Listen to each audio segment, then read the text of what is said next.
William Broderick Crawford, born December 9, 1911, was an American stage, film, radio, and television actor, often cast in tough guy roles and best known for his Oscar and Golden Globe-winning portrayal of Willie Stark in All the King's Men, 1949, and for his starring role as Dan Mathews in the television series Highway Patrol, 1955-1959. Until filming All the King's Men, Crawford's career had been largely limited to B-films in supporting or character roles. He realized he did not fit the role of a handsome leading man, once describing himself as looking like a retired pugilist. Early life. Crawford was born in Philadelphia, Pennsylvania, to Lester Crawford and Helen Broderick, who were both vaudeville performers, as his grandparents had been. Lester appeared in films in the 1920s and 1930s.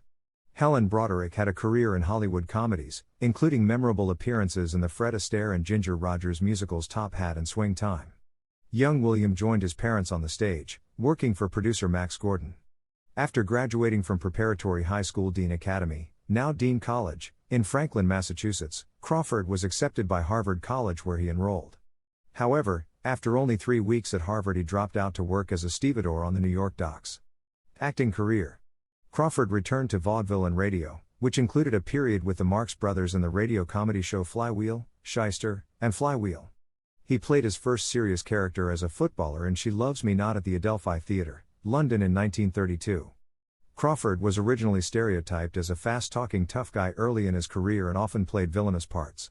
He gained fame in 1937 as Lenny in Of Mice and Men on Broadway. He moved to Hollywood and began working in films.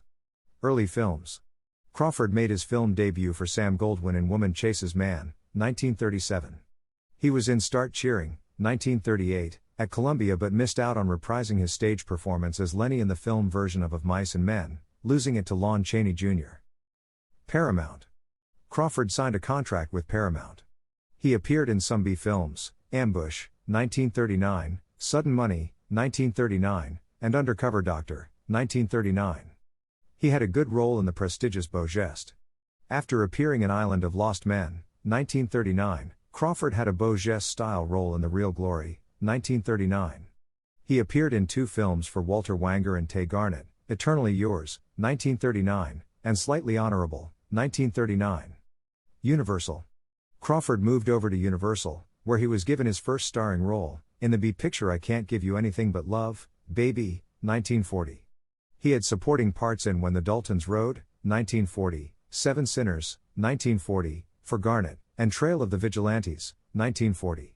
He went back to Paramount for Texas Rangers Ride Again, 1940, then returned to Universal for The Black Cat, 1941, Tight Shoes, 1941, and Badlands of Dakota, 1941. Crawford had one of the leads in South of Tahiti, 1941, and North to the Klondike, 1941. He supported Edward G. Robinson in Larceny Incorporated, 1942, and George Raft in Broadway, 1942, and co-starred with Robert Stack in Men of Texas, 1942, and Constance Bennett in Sin Town, 1942. During World War II, Crawford enlisted in the United States Army Air Corps. Assigned to the Armed Forces Network, he was sent to Britain in 1944 as a sergeant. He served as an announcer for the Glenn Miller American Band. He was one of 2 announcers on Miller's weekly program I Sustain the Wings, prior to Miller and the band being shipped to England. He returned to films with roles in Black Angel, 1946, A Film Noir and Slave Girl, 1947, with Yvonne DiCarlo. Freelance actor. Crawford made The Flame, 1947, for Republic, and The Time of Your Life, 1948, for James Cagney's company. He went back to Paramount for Sealed Verdict, 1948, and had a co-starring role in Bad Men of Tombstone, 1949, for the King Brothers. At Warner Brothers Crawford was in A Kiss in the Dark, 1949, with David Niven and Jane Wyman and Night Unto Night, 1949, with Ronald Reagan and Vivica Lindfors. He was also in Monogram's Analu Costa, 1949, with Paulette Goddard. All the King's Men and Stardom. In 1949, Crawford reached the pinnacle of his acting career when he was cast as Willie Stark, a character inspired by and closely patterned after the life of Louisiana politician Huey Long, in All the King's Men, a film based on the popular novel by Robert Penn Warren. The film was a huge hit, and Crawford's performance as the bullying, blustering, yet insecure Governor Stark won him the Academy Award for Best Actor. The film was made by Columbia, who put Crawford under contract. He co-starred with Glenn Ford in Convicted, 1950, then starred in another hit A-list production with William Holden and Judy Holliday, Born Yesterday, 1950, directed by George Cukor. Crawford starred in The Mob, 1951, a crime drama.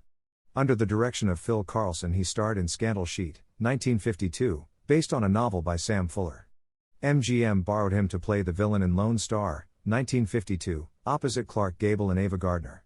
He went to Warner Brothers to star in a comedy, Stop, You're Killing Me, 1952. Crawford returned to Columbia to star in some westerns, Last of the Comanches, 1953, and The Last Posse, 1954.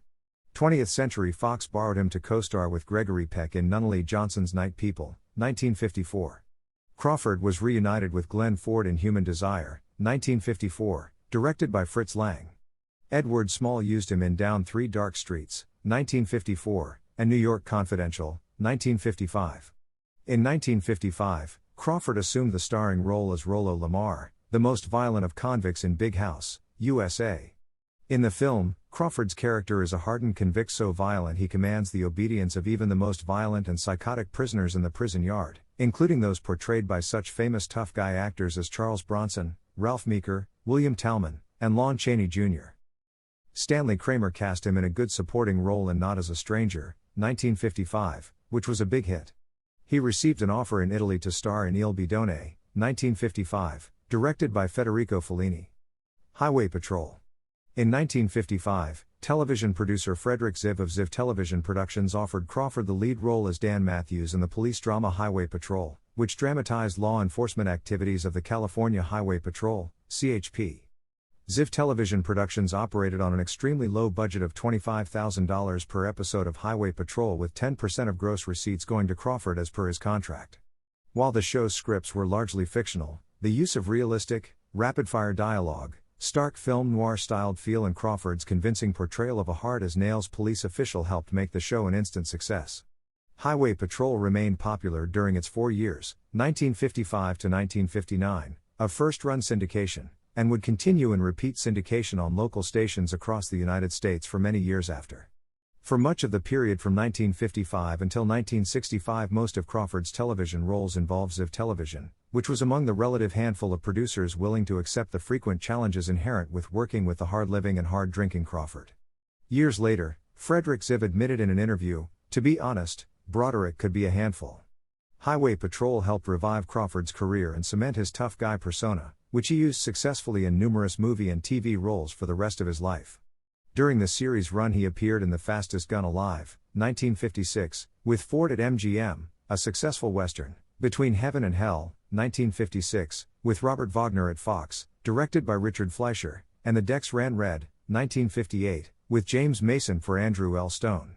Fed up with the show's hectic shooting schedule, Crawford quit Highway Patrol at the end of 1959 in order to make a film in Spain, and try to get his drinking under control. His follow-up role, as Diamond Industry security man John King in the 1961-62 Ziv series King of Diamonds, was a failure, the show lasting only one season. Europe. Crawford relocated to Europe, where he starred in Vittorio Catafavi's La Vendetta di Ercole, 1960, known in the U.S. as Goliath and the Dragon. Crawford's successful run as Dan Mathews in Highway Patrol earned him some $2 million under his contract with Ziv, which eventually paid him in exchange for his agreement to sign for the pilot and subsequent production of a new Ziv production, King of Diamonds.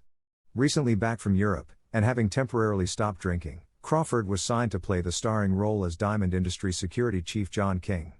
King of Diamonds was picked up for syndication in 1961, but ran for only one season before being cancelled. In 1962, after the end of King of Diamonds, Crawford returned to acting in motion pictures, Square of Violence, 1962, Convicts 4, 1962, Javier Seto's The Castilian, 1963, A House Is Not a Home, 1964, Up From the Beach, 1965, Kid Rodello, 1966, The Oscar, 1966, The Texican, 1966, with Audie Murphy, The Vulture, 1967, Red Tomahawk, 1967. 1970s.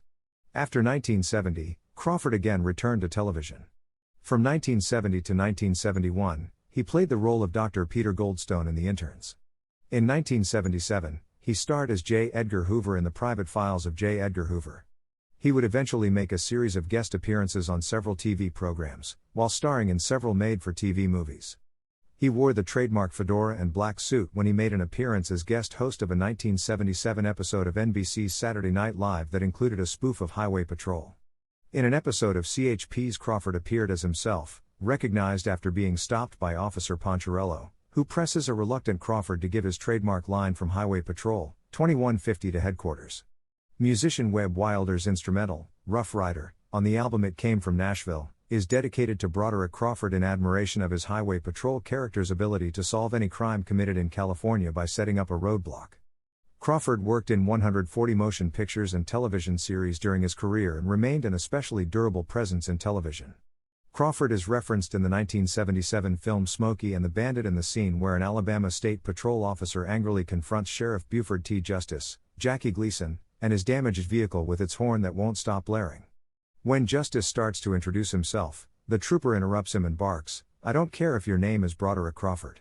In 1979, Crawford had a cameo as himself in the film A Little Romance in which he referenced his hard-drinking persona. His last role was as a film producer who was murdered in a 1982 episode of the Simon & Simon television series. The actor who played the part of the suspected murderer was Stuart Whitman, who had played the recurring part of Sergeant Walters on Highway Patrol. Personal life. Throughout his adult life, Crawford was prone to bouts of heavy drinking, and was known for eating large meals. These habits contributed to a serious weight gain for Crawford during the 1950s. His weight and penchant for heavy drinking contributed to several injuries suffered on the set of Highway Patrol. It became particularly difficult for Crawford to perform certain scenes, such as when he had to enter and exit a police helicopter. In 1958, Crawford broke his ankle while exiting the helicopter and was forced to wear an ankle cast, which may be seen in some episodes. Crawford's drinking increased during the filming of Highway Patrol, eventually resulting in several arrests and stops for driving under the influence of alcohol, DUI, which eventually gained him a suspended driving license. While representing the California Highway Patrol as Chief Mathews, Crawford was known with considerable embarrassment by the CHP as Old 502 due to his habit of driving under the influence of alcohol. Code 502 was the CHP police radio code for drunken driving. According to the show's creator, Guy Daniels, "We got all the dialogue in by noon, or else we wouldn't get it done at all." He, Crawford, would bribe people to bring him booze on the set. The show used their CHP technical advisor, Officer Frank Runyon, to keep Crawford sober. Runyon said, "I was told to keep that son of a bitch away from a bottle." I think his license was suspended. Some scenes had to be shot on private roads so that Brod could drive. Eventually the drinking strained the show's relationship with the CHP as well as Crawford's relationship with Ziv. Fellow actor Stuart Whitman became a close friend of Crawford. In an interview, Whitman said they both clicked upon meeting when cast in an episode of Highway Patrol. According to Whitman, who was going through hard financial times, they became fast friends. Crawford would ask Whitman to play his character whenever he was low on cash, so that Whitman would do the dialogue while he was drinking. Whitman said that later down the line he helped to cast Crawford in The Decks Ran Red, 1958. Whitman promised the production that Crawford would stay sober throughout the shoot, and he did. Crawford married 3 times. His first marriage was to actress Kay Griffith in 1940. The couple had 2 sons together, Christopher Broderick Crawford and Kelly Griffith Crawford. Through his elder son, Christopher, Crawford has 1 grandchild, Catherine Lee Crawford. Crawford's second marriage was to Joan Tabor in 1962. They divorced in 1967. His third and final marriage, which lasted until Crawford's death in 1986, was to Mary Alice Moore in 1973. Death. Crawford died following a series of strokes in 1986 at the age of 74 in Rancho Mirage, California. Legacy. Crawford has 2 stars on the Hollywood Walk of Fame, one for motion pictures at 6901 Hollywood Boulevard and another for television at 6734 Hollywood Boulevard. His popularity on Highway Patrol also led to him being memorialized in the poker game of Texas Hold'em, in that a starting hand of a 10-4, a common police radio code, is nicknamed a Broderick Crawford.